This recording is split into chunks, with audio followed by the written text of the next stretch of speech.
Welcome to the week 4 session of DFS Academy. We are 3 weeks in. You're tired of hearing it. I'm tired of saying it, but it has been a weird season, and that is even bleeding over to DFS. 2 weeks ago, Daniel Jones made someone $1 million. Last week, it was Sam Darnold. DFS is fun, but it is also maddening. But hey, you need something to do while you're waiting for that German doctor to determine how long Christian McCaffrey is going to be out. Let's build some lineups.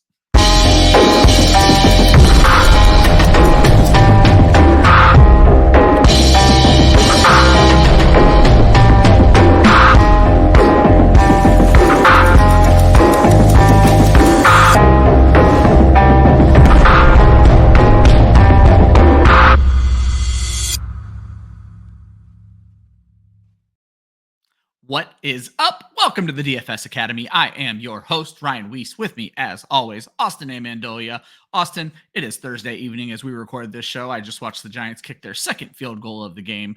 I'm actually a little sad to miss this game. I think it's going to be a fun one. So we always joke about whether we care about turning the game off or not. And I actually am mad that I had to turn this game off.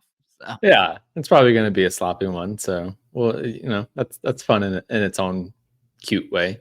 I think I've actually cashed on every one of our Thursday showdowns. I always forget to play the Sundays and Mondays, so I actually built those lineups this morning. They're going to be terrible because I'll forget to rebuild them by the time we get more news about Sunday night and Monday night. But I've been doing so well on the Thursday showdown, so I think that just adds to the layer of fun of it for me. Yeah, I've been pretty hit or miss. I've had some good wins on the showdown sites lately. This game, I said on the show last night about this game. I did not put a ton of cash on this game because I was like, I do our showdown and that's it. I am terrible at showdowns. I acknowledge that as a person. So I do not mess around with them. So I did specifically the contest we have for Club Fantasy, which if you guys want to play DFS with us, check the links in the description of this video or the articles that Austin drops every Saturday. In that, you'll be able to join. Essentially, you're joining a league if you've never done any of these private leagues on DraftKings or Club Fantasy, and you'll get the invite, or DraftKings or FanDuel rather, and you'll get the invite to all of our contests. On FanDuel, we only run the Sunday main slate contest, but on DraftKings, we do showdown slates. We have a ton of fun. They're basically filling up every week, and I usually mean like 10 to 12 people. They're only $2 contests, so it's a chance for bragging rights to win a little bit of money. So make sure you guys check the links in the description of those videos. But yeah, Austin, I am bad at showdowns. I love that you guys are doing Oh Captain, My Captain again because I get to steal a little bit of advice from you.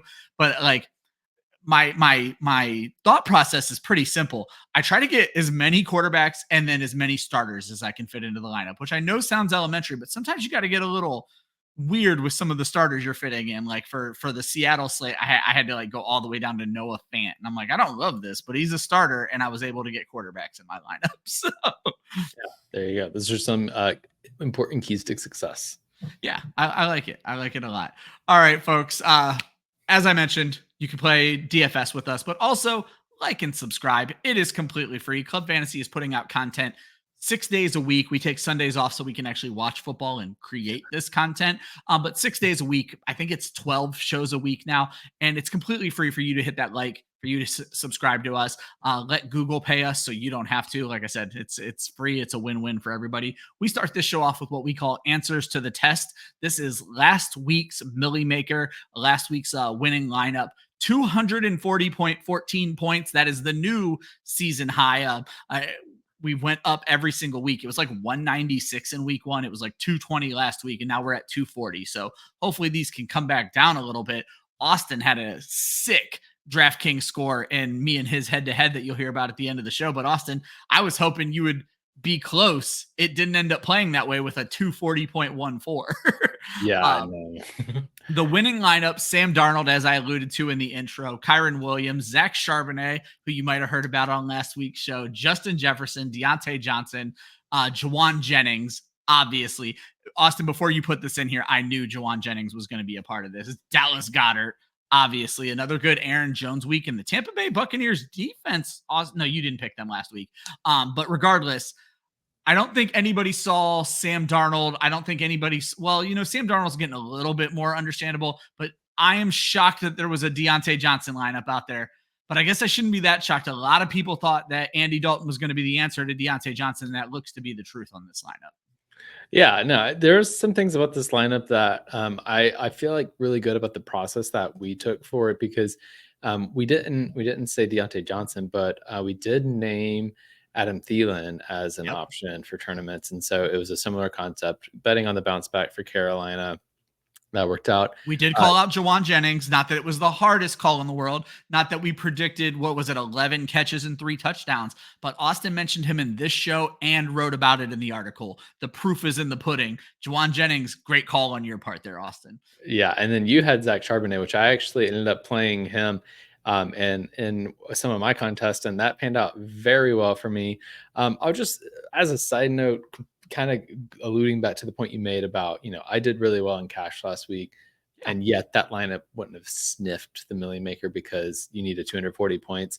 This is the reason I prioritize smaller contests. So I had a contest where I entered, it's a single entry. There's a $750 of total prizes. I think it was a $3 entry fee. Oh no, this is a $6 entry fee. Oh, this was a showdown slate, but still at the same point. The winning score for that was 180 points. If we look at back to the main slate of last week, because that's actually what really matters here. Yeah. The top score was 179 in one of my hundo leagues. It was a $3 entry that would have gotten you $42. No, it's not $1 million, but it's positive, and you need to build your bankroll that way. I say in the lineup you created on this show would have taken that down last week. So no, I like that a lot. It's a good point. Is build the bankroll. Building the bankroll is what gives you a chance to throw at least one of those lottery tickets out. And that's how I handle it, Austin. And that's honestly a lot I've learned from you, because I used to get into weird contests and just waste money every week. Because one, I've gotten better at this over the last 3 years because I sucked when I started. And then I also was not good at managing bankroll. Now I'm messing around more with 50-50s, head-to-heads, things like that. And I look at it exactly how you've kind of taught me. Is I put one in the Milli Maker. It's literally that lottery ticket I buy every week. And then the rest, I'm just trying to build that bankroll so that hopefully I never have to put more money into FanDuel. And not to toot my own horn, because it's a little bit of sports betting as well, I haven't had to put money in FanDuel in the last 2 seasons. So I'm hoping that streak continues, though my funds are a little lower right now than I'd like them to be. But that's not for this show.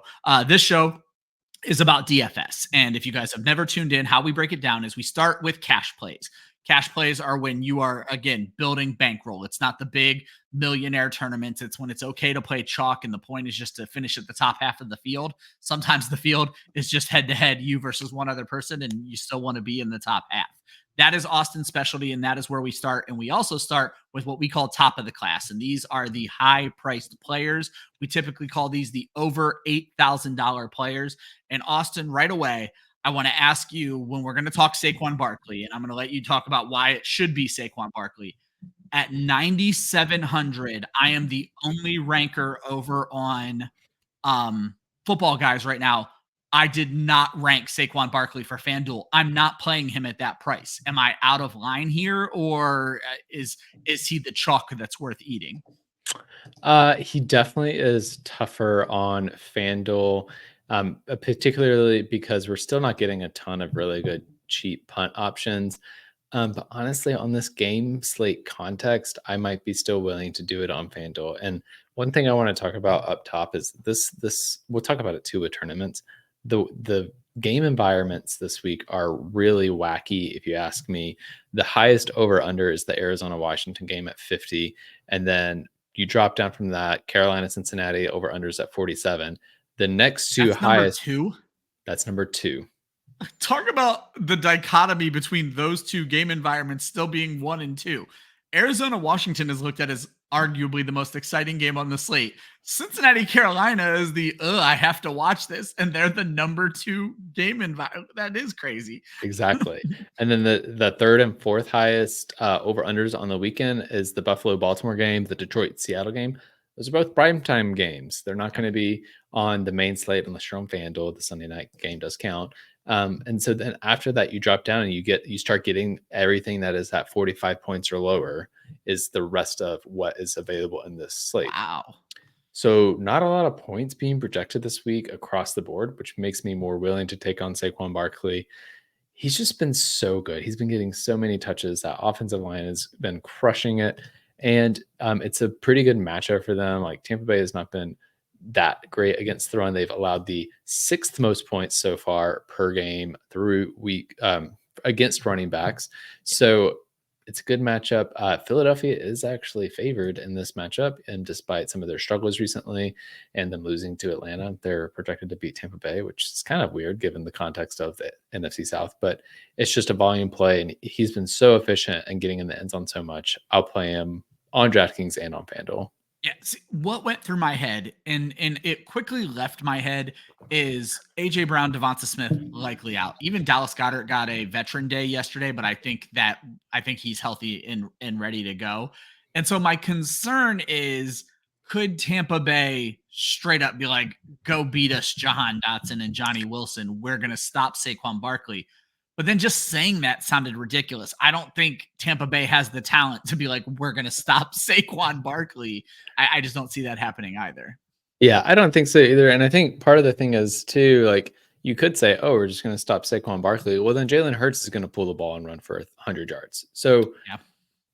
It's not, you have that dual threat ability with both of your rushing quarterback and your running back. So I don't think that'd be a problem. And Dallas Goedert looked really good last week. I think Philadelphia will be able to stay balanced even with potentially both of their top receivers out.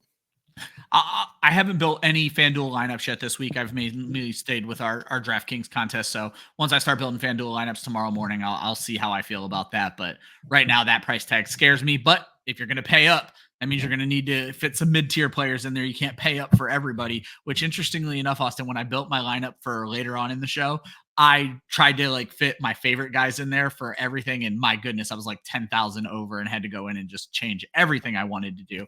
But that's neither here nor there. Band nerds. These are the great students, but they spend a little bit too much time practicing their instrument. And these are the $6,000 to $8,000 players. Basically the meat and potatoes of your lineup. Austin, 2 guys I love. You've kind of already alluded to why Kyler Murray is a good play. Yeah, Kyler Murray, I think he's going to be highly rostered this week. The matchup is just so good. I mean, regardless of the fact that Cincinnati is now 0-3 because they lost to Washington, Washington's defense wasn't good. They still allowed 32 points to a meh Bengals offense. Like, I don't feel they got better in this matchup, but I don't feel like they've been good over the course of the year. No. The Arizona offense has been pretty frisky consistently, and Washington's been allowing over 25 points per game to quarterback so far. Kyler has the dual threat ability. So, and honestly, I don't think that the Cardinals defense is going to be good enough that Arizona runs away with us and they just run the ball through James Conner. Yeah, I think it would have been easy to look at this game back in week 3 and be worried that was going to happen, but Jaden Daniels is looking very much like him right now. So it's hard to call that out. Any worry for Kyler? And I know your answer is no, but any worry for Kyler if Trey McBride is out in this game? No, not at all, because he still has, again, the dual threat ability. And I mean, it probably means more targets for Michael Wilson, who we haven't seen as much of this year, but he's a good receiver in this offense. And I think they'll be just fine regardless. And I mean, Trey McBride has been like kind of hit or miss so far anyways. Really this has, year, so. Yeah. His only touchdown was falling on a fumble in the end zone. So. Bro, that one made me, that lost me money. And I'm so mad about it. Sorry to bring that up. I have Trey McBride in a few leagues, and unfortunately, a lot of those are Trey McBride, Travis Kelce leagues, where I was hoping with Travis Kelce's downfall that I was able to start Trey McBride. If he's out this week, I gotta pivot back to my boy and hope that he finally finds it this week. And sticking with the KY names, Kyren Williams. I still haven't actually figured out how you're supposed to say that name, but I do love him this week. Yeah, I think again, this is another situation where the matchup plays really well for Kyren Williams' favor. Chicago's been allowing the second most points to running backs, which is interesting because their defense has been like not bad. Exactly. They've kept them in games at times. And so I think that could actually scare some people off of Kyren Williams, which is why I think he actually could be a good tournament play as well. But I feel good about him in cash. Like, this Rams offense is beat up. They're going to want to continue running the ball and using their reliable running back. As much as Sean McVay likes to talk about, like, oh, we're going to share the load, he never does. He just goes back to his old ways of giving Kyren Williams 20 touches, 97 snaps, 97% snap share, like ridiculous numbers. I'm not really betting on like, oh, well, he scored whatever it was, 3 touchdowns last week and made somebody $1 million. And like, that's why I'm playing him. I just think the role is so consistent and the matchup is good. Yeah, it seems like I don't think we've actually hit on that this season yet. It seems like when you're looking at your running backs in cash, you really just want to focus on volume because with Saquon Barkley and Kyren Williams, nobody's taking carries away from them. Yeah, exactly. And to that point, I just want to shout out Brian Robinson. Check my article out tomorrow. He will be referenced, or on Saturday, he will be referenced in that piece because Austin Eckler, I was going to miss this stick game. Around to the show and he'll be referenced in about 20 minutes because that's my pick for my tournament play as well. So oops, spoilers. No, you're fine. No, it's perfect. I noticed Austin, I get to the show sheet before Austin. Our players are so in common this week. And again, some weeks are just like that, but I'll be able to explain why at least I think they're good tournament plays, but just because they're a good tournament play doesn't mean they're not a good cash play as well. It's just yeah. I think Jauan Jennings from last week is a perfect example of that. I was like, he's cheap. He's going to get the volume. I was betting on like, I don't know, 5 catches for 50 yards and a touchdown. And he tripled that. Wild. Yeah, what a week for Jauan Jennings. That was just absolutely crazy. Yeah, the waiver wire darling. It'll be interesting to see how long it lasts because I feel like in most seasons when the guys are the big waiver wire, very rarely do we get Puka Nacua and Kyren Williams. Normally we get, Deontay Foreman or Jerome Ford and guys who have that one good week. And then all of a sudden we're like, oh, they're not good anymore. But we already kind of alluded to Jauan Jennings. So let's go ahead and move over to Bookworms. These are the $4,000 to $6,000 players. And our estimation on these guys is easily underestimated. Just because the price is a little bit lower doesn't mean they can't break the slate. I'll have you start with Jauan Jennings. I know that's not the order you have them in the sheet, but obviously we're not banking on 11 for whatever it was, a bill 50 and 3 touchdowns. But I think there's a more realistic possibility now that is he too chalky for tournament play, I guess is my question. So talk about why he's great for cash, but then also answer, is he now too chalky for tournament play? Yeah. So first off, he's great for cash, not because he scored 3 touchdowns last week, but because he had 12 targets. Like that was the thing that really stuck out to me. And that's what I was hoping for when I played him in cash last week.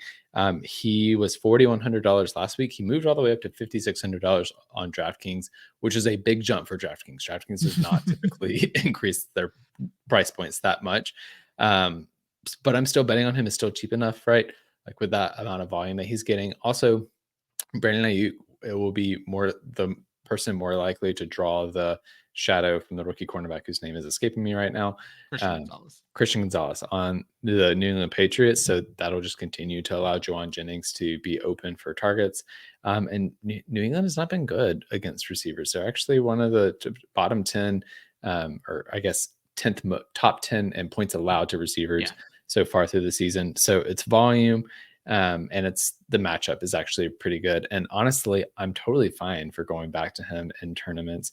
He might be chalky, but this is one of those situations where I'm like, a player at $5,600, if he's getting 12 targets, I don't care. If you want to win $1 million, 5,600 into 46 fantasy points is exactly what you're looking for. So yeah, and I will get different elsewhere, which I already have Jauan Jennings as one of my tournament plays this week because the volume is too good for his price right now.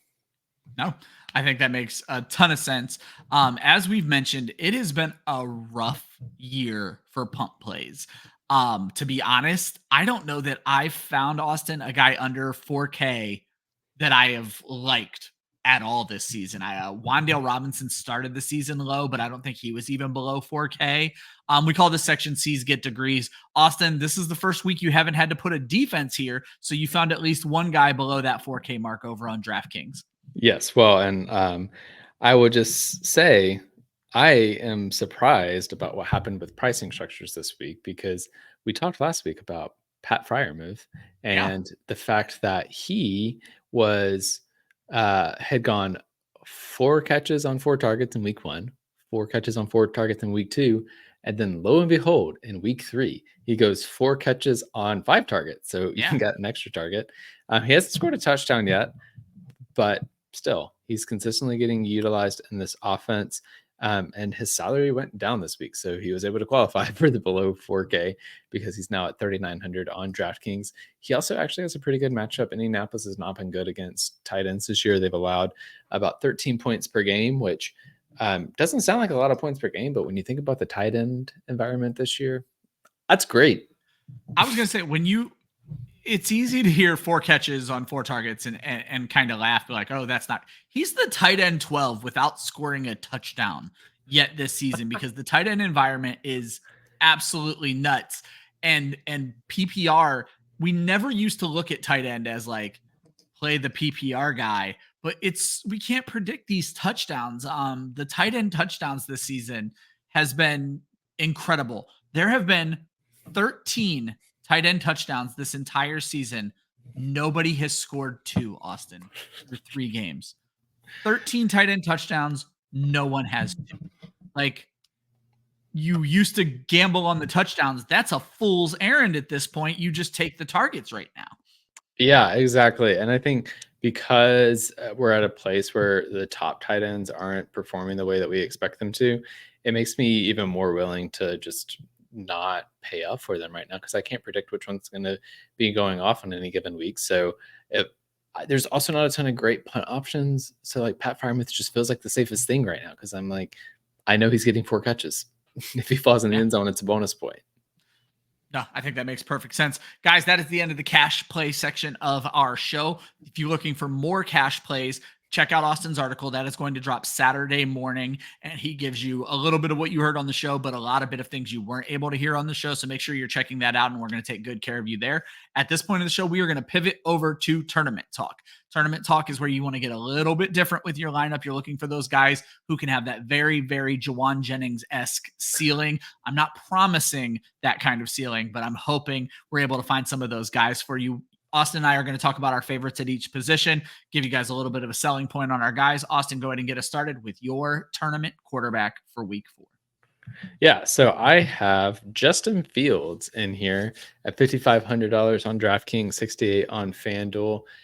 I almost considered him as a cash pick, and he's going to be someone in the back of my mind in a cash context this week. But I definitely feel optimistic about him in tournaments. He's going up against the Indianapolis Colts. It's one of these games. It's not a great environment, so I'm not spamming this matchup. Like a lot of times during this portion of the show, you'll hear me reference 3 or 4 players from the same matchup. I'm not doing that this week just because the game environments are rough.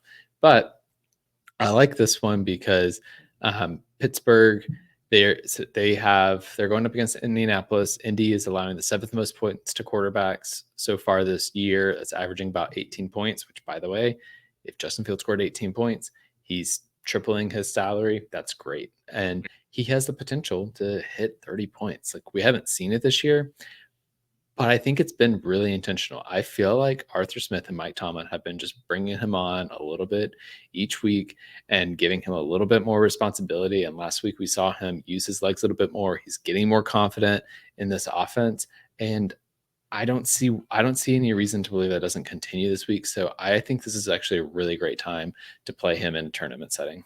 One of my big takeaways from week 3 when we did our takeaway show on Monday was that Justin Fields looked like a quarterback. He was throwing the ball. And one of my favorite things that Fields did was Fields was typically a one-look quarterback when he was in Chicago. Is DJ Moore open? No, run the ball. Is Cole Kmet open? No, run the ball. Like, it's the first look. He looked off Freiermuth and Pickens and was finding Calvin Austin all of a sudden last week, taking his time. I think he only ran the ball like 6 times for 6 yards or something. It was not a big rushing day for him because he threw the ball. Now, I did joke that I think you could see more rushing yards than receiving yards in this Indianapolis-Pittsburgh game in general, just because you have Anthony Richardson on the other side. That's kind of anecdotally fun, but you did hit on something I want to talk about. It's something I think about when I'm building my lineups. I won't often start a quarterback naked, meaning that I'm not stacking. Is that exclusively something you can do with rushing quarterbacks? Is there a time where you'll start a pocket passer? Like, I'm just going to throw out Joe Burrow without throwing Jamar Chase in because Jamar Chase is too expensive or something along those lines. If I'm starting Burrow, should I definitely want to get one of his weapons? Whereas if I'm starting Fields, there's a chance Fields rushes for 130 yards and didn't involve any of his wide receivers. Yeah, I think what you have described is exactly the correct thing to do. If you're going to play a quarterback without playing any of the pass catchers, it really needs to be a dual threat quarterback. Just think about the game script and how that quarterback succeeds without the receivers succeeding. It's the situation you just described, Ryan. If Justin Fields throws for 120 yards, passes maybe 1 touchdown, but then rushes for 120 yards and rushes 2 touchdowns in, he could very easily be the QB1 on the week. But depending on who he's threw that 1 touchdown to, if it was Darnell Washington is not going to be the optimal tight end that week, most likely. Whereas he might be. Unfortunately. But for a guy like, I think CJ Stroud is the epitome of this, even more so than Burrow in some ways. CJ Stroud, he wants to get his job done in the pocket. He is not going to rush for 100 yards. And so for those types of situations, I'm always putting at least 1 pass catcher, if not 2. And that kind of leads to my quarterback. I brought up Burrow because it was the name that was right in front of me. And I am going with Burrow versus Carolina. And my thought process here, he's 6,600 on DK, 8,000 on FanDuel. He's not the most expensive. I think he's basically coming in about 5th on both of those. And Austin, my thought process here was, I believe the DFS people over at Football Guys are pretty sharp. So I went in and looked at the rankings, and basically I started looking for the guys that I am significantly higher on. And my thought process here was twofold. Obviously, I like them because I'm higher on them, but also a lot of people are going to get their expertise from other experts in the industry. If Football Guys is saying, Joe Burrow is the 5th best quarterback this week, and I think he's the 2nd best quarterback, I feel like that kind of lends itself to being a tournament play. We saw good Joe Burrow against Washington last week. Obviously not good enough to win the game. Obviously he was the 2nd best LSU quarterback in that matchup, but we saw good Joe Burrow. We saw good Joe Burrow to Jamar Chase. I think Carolina is overinflated. I think this is going to sound ridiculous, but I think people are going to be a little worried about what Carolina team is going to show up. I feel like I know enough about Carolina to say it's not going to be as good as what we saw last week. And so I'm kind of betting on this being a flying under the radar game for Joe Burrow and hopefully Jamar Chase. I have no idea what happened. I lost Austin. He's back now. Hi. What happened there? My computer died. I caught it 2 minutes before. I was like, oh shit, I need to plug in my computer. Okay. I had my notes up, so I heard a click in the background, and I was like, oh, I don't even know when Austin went off the screen. Welcome to Hollywood, folks. Sometimes you guys get the behind the scenes, even when it's a pre-recorded show. But anyway, Austin, I was just saying that I believe that Carolina showing up last week may actually scare some people off of Joe Burrow this week, even though Joe Burrow also showed up last week, just happened to be in a loss. So, yeah, I think Joe Burrow is an interesting play this week. I don't have any faith in the Cincinnati Bengals right now, so I'm not doing it. But that's fair. The thinking is there, and I'm totally with it. I'm just glad you came back when you did, because that would have been super awkward. Because like I said, I had my notes up and didn't realize you were gone until you came back, basically. Now we're going to move on to running back, where it's not super awkward. And again, these are our tournament plays for the week. Austin is kind enough. I give one guy because this is Austin's show. I'm just the host. Austin is kind enough to give you enough guys that if you just want to take Austin's advice, which is the right advice to take, if you just want to take his advice, you can build a lineup just out of his advice, unless we super agree on somebody. But Austin, go ahead and get us started with your tournament play running backs. Yeah. So first off, I'm going a little bit pricey this week. I noticed. I'll get cheaper elsewhere. So I'm going to take Breece Hall, who is $7,800 on DraftKings, only $8K on FanDuel, which is interesting. That makes him a little bit more of an interesting play over on FanDuel. Some of this is just matchup. I'm a fan of picking on Denver's run game. They're not typically that great. They haven't been great historically over the past couple of years. They've been a little bit better this year, but Breece Hall he's almost like matchup agnostic in some ways too. He's been getting so much volume. He's been consistently getting 20 points a game. He's only scored a touchdown in each game so far. And I say that as if scoring a touchdown is not a big deal, but he hasn't had a multi-touchdown game. And I could see that being a case in this situation. Garrett Wilson's going to get the Pat Surtain shadow. That should open up a situation where Breece Hall will be getting some dump offs, he'll be getting some pass game action, and I could see them trying to establish the run and just dominate the Denver defensive line. So I think it's an interesting week to go after Breece Hall, especially because there are some cheaper plays at receiver and tight end, and because I'm thinking about playing Justin Fields at quarterback, that's helping me save money. And so I was trying to figure out who's the expensive running back. I like Breece Hall. I think he's going to be a little bit more contrarian than, say, a Saquon Barkley, who I think is also good in tournaments, but will be fairly chalky. And compared to Saquon Barkley, Breece Hall's a fucking bargain because Saquon Barkley is so expensive on FanDuel. And then your next running back is kind of a bargain based on the volume he's getting right now. Yeah, so it's James Conner, who is $65K on DraftKings. He's $7,500 on FanDuel. He has a way better matchup. Washington's allowed the third most points to running backs so far through the year, averaging over 25 points per game. Here's the reason I like this. I think it's going to be really tempting because Washington and Arizona, it's the best game environment on the slate. It's the 50-point over-under. I think people are going to want to play Kyler or Jaden Daniels in the quarterback spot and then spam the receivers. So I'm going to bet on the opposite happening, and it being that like Arizona gets out ahead and they just run the damn ball with James Conner, or that the game hits the under. Because if you listen to the guys that I love to listen to, which is the DFS, the Matthew Betts, Kyle Borgnoni, DFS football betting podcast with the footballers, they have looked a lot into games that close at 50 points or over often hit the under. Like, it is ridiculous the amount of times it hits the under. I think when they mentioned it last week, it was at like 73% of the time over the past like 5 or so years. I don't have the exact stat, but a wild amount of time. That's so interesting. I love stats like that because it's when you're betting, it almost pays like a coin flip, but it's a coin flip that sounds like it's going to go the one way 73% of the time, which means if you just keep betting the under, it's a profit at some point. Exactly. And that's something that they preach a lot. So if we say this game hits the under, James Conner could easily score 2 touchdowns and be the optimal play from this matchup. And you just play James Conner, maybe one receiver from the Washington side, and get out of this matchup.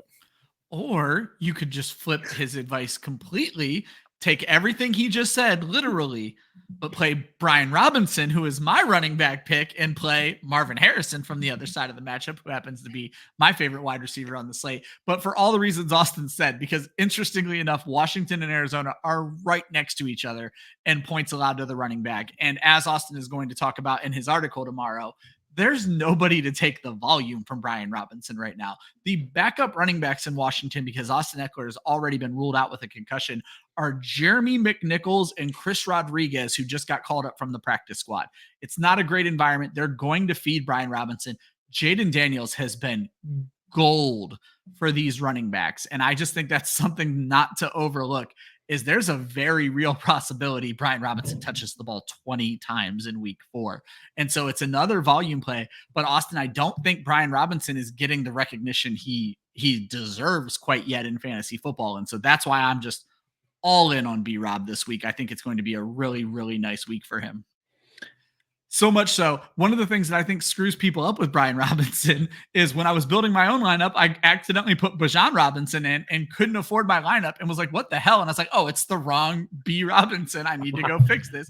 He doesn't even have the best version of his own name. We're going to move on to the wide receivers now. Austin breaks down 4 of them for us, 4 in tournament play. And a couple of names, one specifically I'll ask you about when you get to it, but a couple of names we haven't heard this season yet.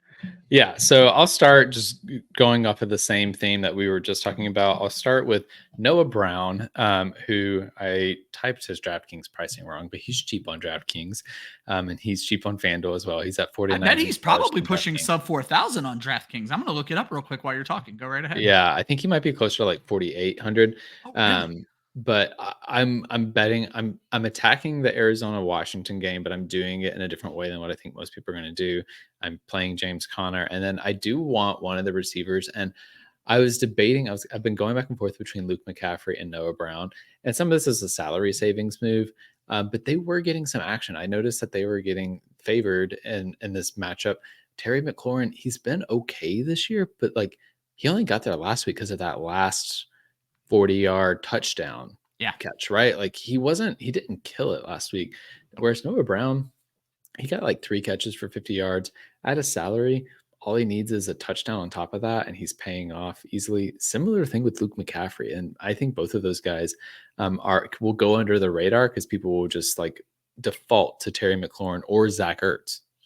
For reference, he is 3,800. So you had the 800 right, but he is sub 4,000. So Noah Brown, a fun one as a punt play in a tournament play. Obviously, you're not playing him in cash.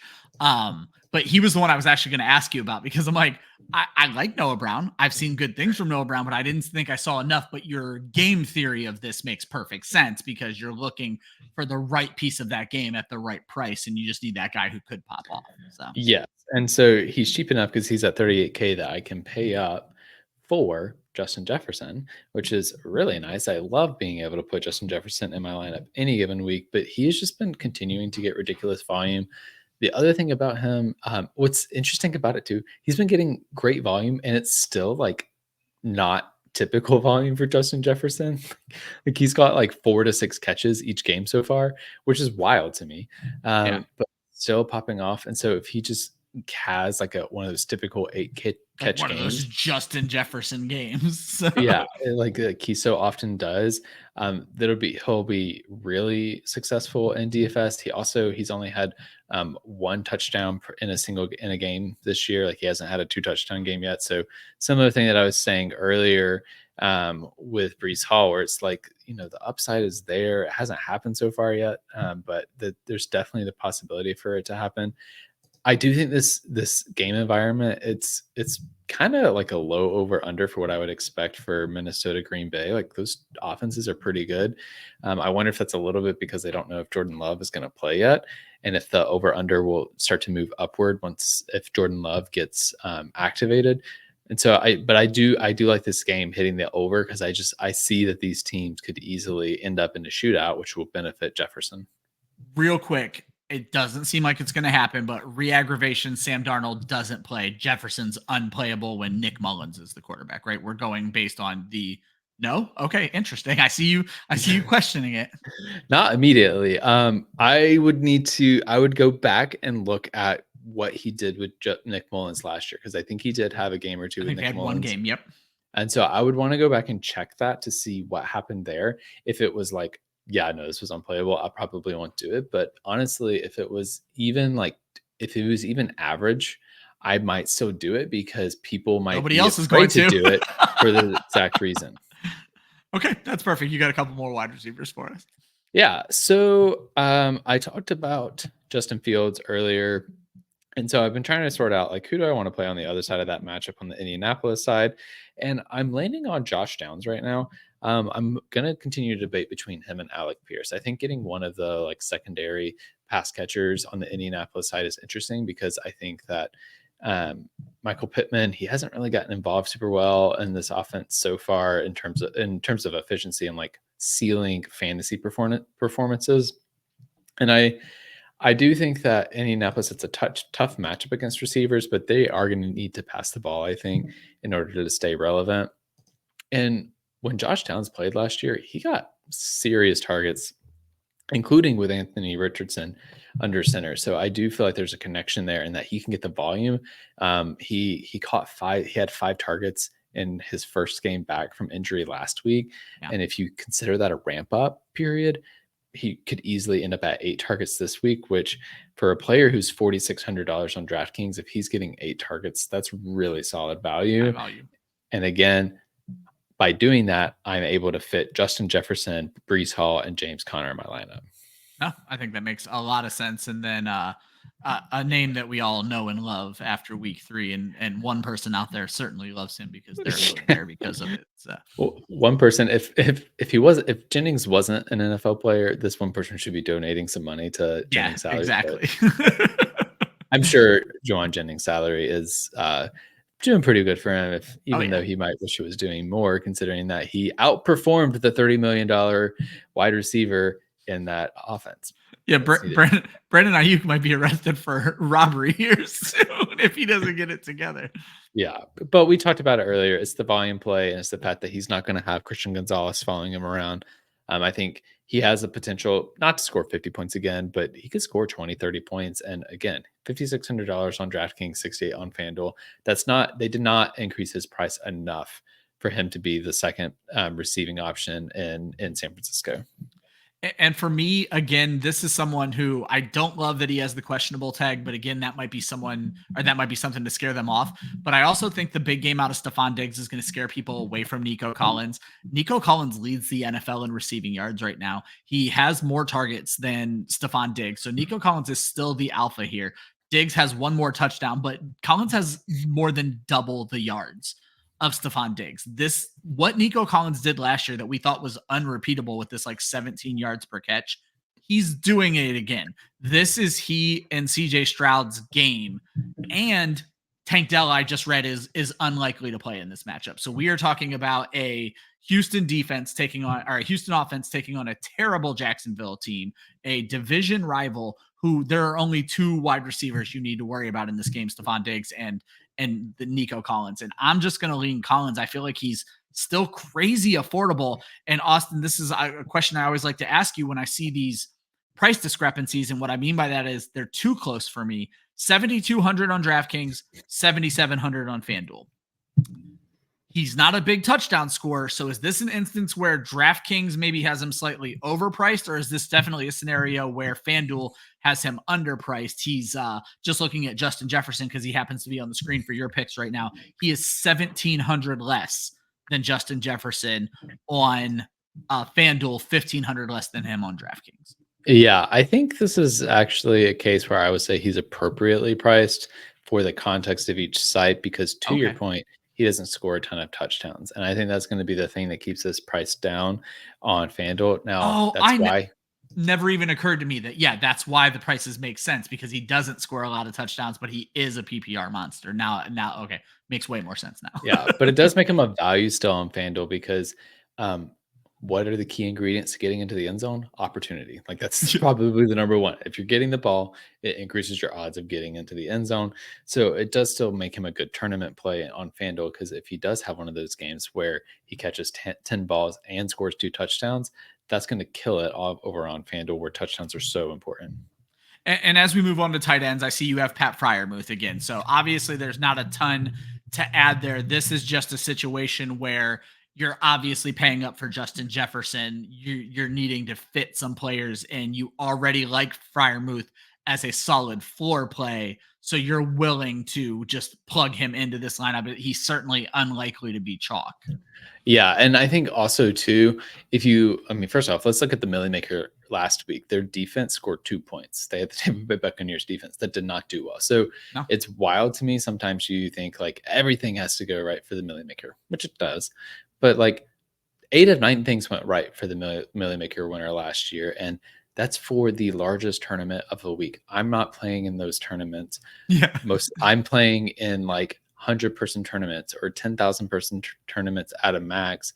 And so if I only need 7 of 9 things to go right in that case, right? And if 8 of 9 things going right, I'm probably winning those contests. So I don't need Freiermuth to necessarily hit a ceiling. It won't kill me. I would be nice, but I think to your point, he has the floor, and he's been a consistent cash player in my mind without scoring a touchdown. If he gets in the end zone again at his salary, he will really boost my status in a tournament. Yeah. Someone who didn't boost my spirits last week is Cole Kmet. If you have followed Club Fantasy for any period of time, you know that we are not big fans of Cole Kmet, and that we have punched at this guy every chance we've gotten. However, last season, I saw consistency from Cole Kmet. I saw touchdowns from Cole Kmet, and I was ready to buy completely in. And then the preseason happened, and all of a sudden, first of all, they have 3 good wide receivers. Second of all, there were rumors that Gerald Everett was working ahead of Cole Kmet, and I bought in hook, line, and sinker and fully hated Cole Kmet again. He is 4,400 on DraftKings, 5,300 on FanDuel. He was the tight end 2 in fantasy last week. And Austin, one of the things I kind of look for in these situations is, as you know, I do streams of the week. I was shocked to see that Cole Kmet did not make it over 50% rostership after essentially being the best well-rounded tight end. Obviously, Dallas Goedert had a bunch of big plays, but Cole Kmet very heavily involved Keenan Allen likely back this week, so that could change things. But the Rams are just terrible at everything in the passing game right now. And this is a reason that I like every bit of the Chicago Bears offense this week.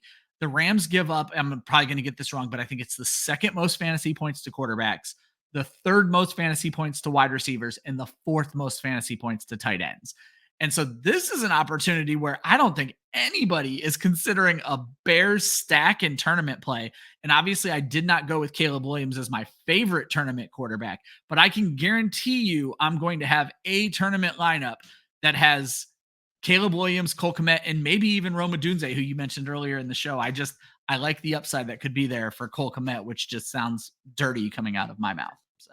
Yeah, I contemplated him for cash. It felt like I need to see another week of him having that same usage before I put him in cash. But I do like it in tournaments because, to your point, I don't think people are going to bet on that happening again. And honestly, like, I do a lot of like data analysis when I'm looking at players for each week and looking at matchups, what the betting lines look like. I look at a lot of different numbers, but sometimes you can get into the psychology of people to figure out who the best plays are going to be.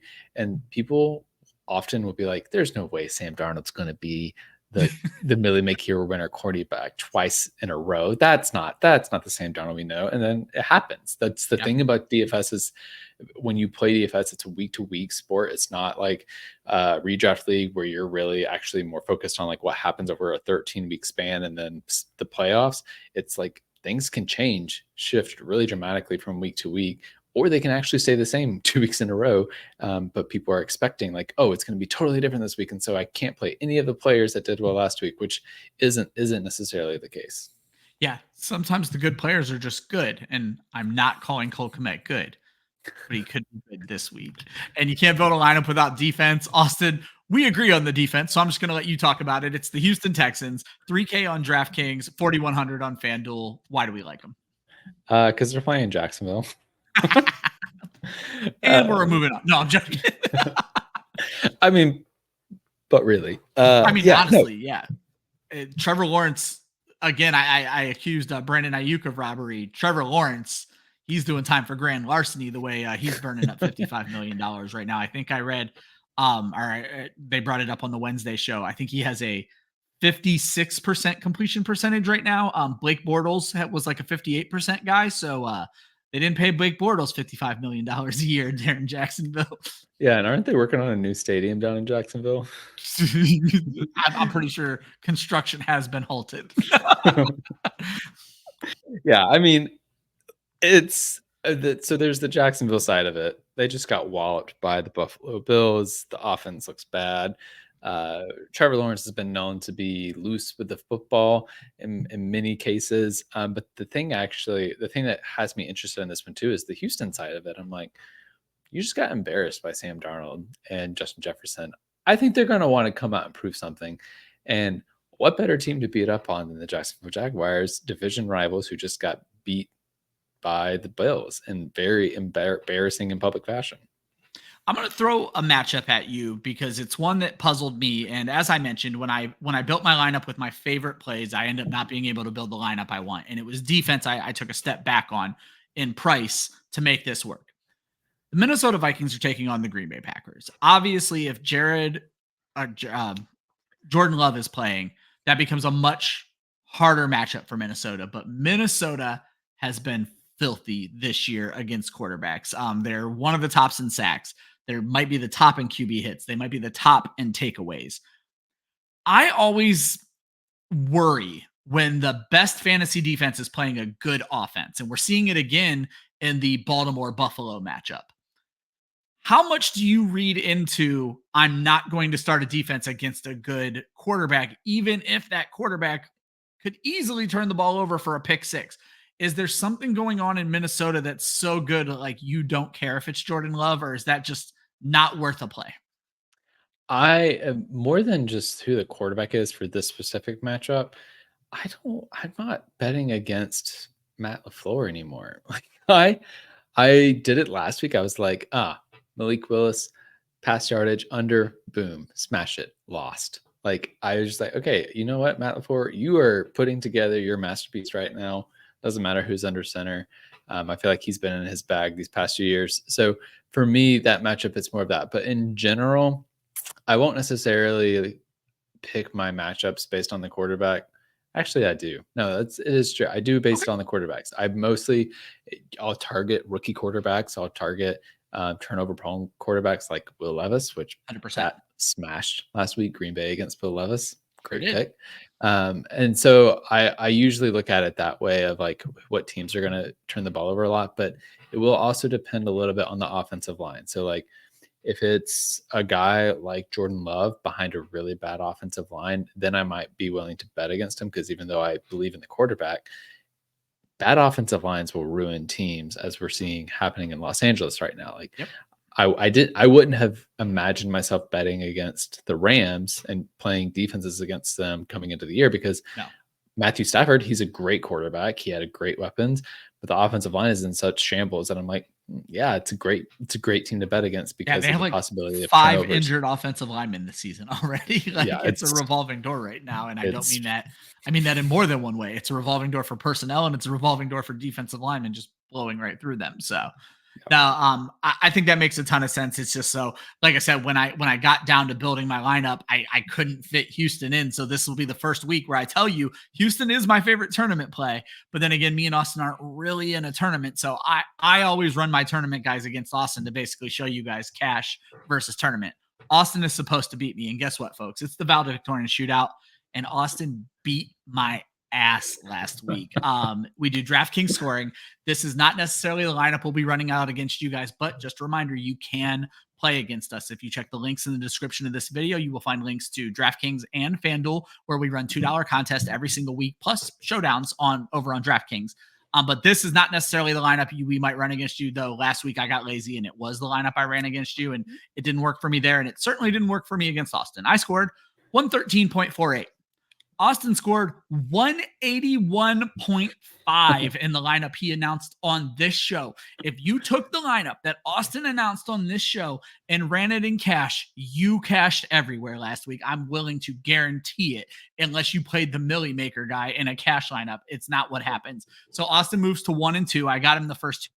Something tells me that streak might be over, but Austin, I will keep things in check. I will announce my lineup first and give you a chance to announce yours. Almost every one of these names you guys have heard on the show. So I'm going to go Joe Burrow. I'm going to go Brian Robinson. I'm going to go Chuba Hubbard. Cincinnati has been terrible against the run. Carolina can only do so many things. And then Deontay Johnson got hurt today as well. So I think this could be a game where Carolina is going to need to lean on the run a little bit more. They're not going to be dumb about this. I think Chuba Hubbard could be a nice little volume play. Jamar Chase for my Joe Burrow stack. Jauan Jennings, Terry McLaurin for all the reasons we've said. Rome Odunze, Cole Kmet. Man, did it feel dirty putting 2 Bears in a cash lineup. So that's going to be my downfall, Austin. And as I mentioned, I'm going to go with the best defense in fantasy, even though I don't love the matchup. So I was able to fit the Minnesota Vikings into my lineup. Who are you going to beat me with this week? Yeah, so a lot of familiar names from this show. We'll start with Kyler Murray in the quarterback spot at 6,800. 2 running backs this week. We're going a little bit bully running back, I guess. We're going Saquon Barkley at 8K. Kyren Williams at 7,300. Those two should be able to roll this week. I have 4 receivers. Deontay Johnson at $5,600, who got a ton of targets last week. Rome Odunze at $5,200. I will be in my actual lineups. This will stand for the show lineup, but in my actual lineups, I'll be tracking to see what happens with Keenan Allen. I was going to say, and in the middle of this, if Deontay Johnson's out because it's just me versus Austin, I'll let you say somebody else who's a similar price, because there's a chance now with him a late injury pop. That always scares me a little bit. So yeah, I'm going to Demario Douglas at 4,500 because I need some cheap guys, and then I'm going back to Jauan Jennings at 5,600. Pat Freiermuth as my tight end at 3,900, and then I mentioned betting against the Rams. I'm betting against them again with the Chicago Bears at 3,100. They're a defense I like this week as well. So we're going with that NFC North defense.